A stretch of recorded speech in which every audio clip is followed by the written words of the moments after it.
Hello everybody, I'm Jana from Sydney Visa. Today I'm going to talk to you about skill assessment for managers for the purpose of skill migration to Australia. This type of assessment is carried out by the authority called AIML, Australian Institute of Management. If you look at the skill occupation list, we will find approximately 50 occupations containing the word manager in it. However, most of these occupations are assessed by VETASSESS, and only 9 are assessed by AIML, and the ones we'll be talking about today. So, what is the difference between the managers assessed by VETASSESS and the managers assessed by AIML? For example, hotel and motel managers, they're a manager for the hotels, hospitality, construction and construction project manager is construction, cinema and theatre managers, arts, cafe and restaurant managers, hospitality.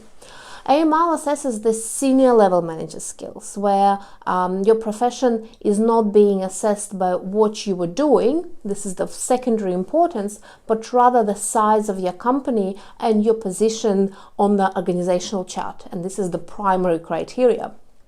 So, the main criteria which you have to meet is the delegation of authority. So that's the most important part for AIML.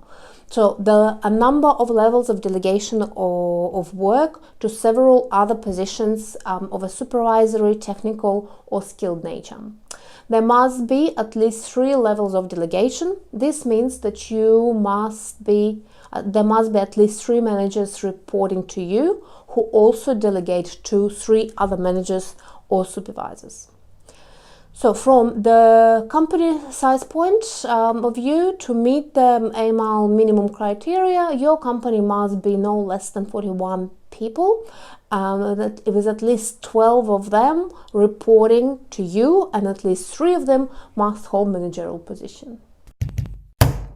As I have mentioned previously, AIML assesses only 9 occupations, 2 of which are Chief Executive or Managing Director and Corporate General Manager.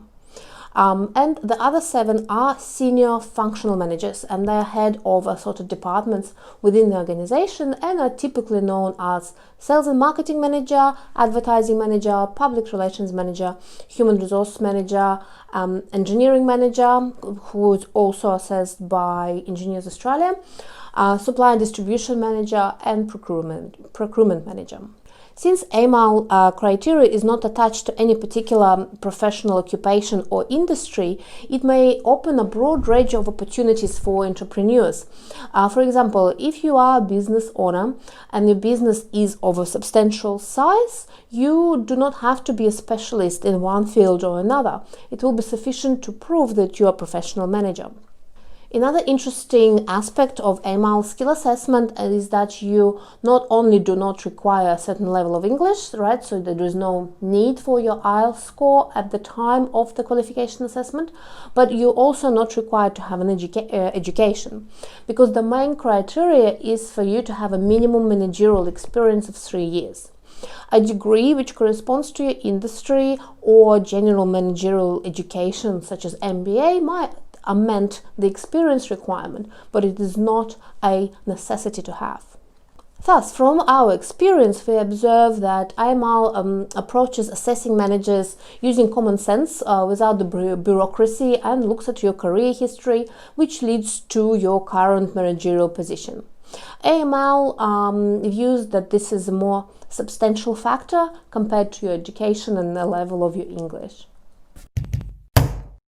This is it for now for this topic. If you have any questions, please ask them in the comment section below, and support our channel by subscribing.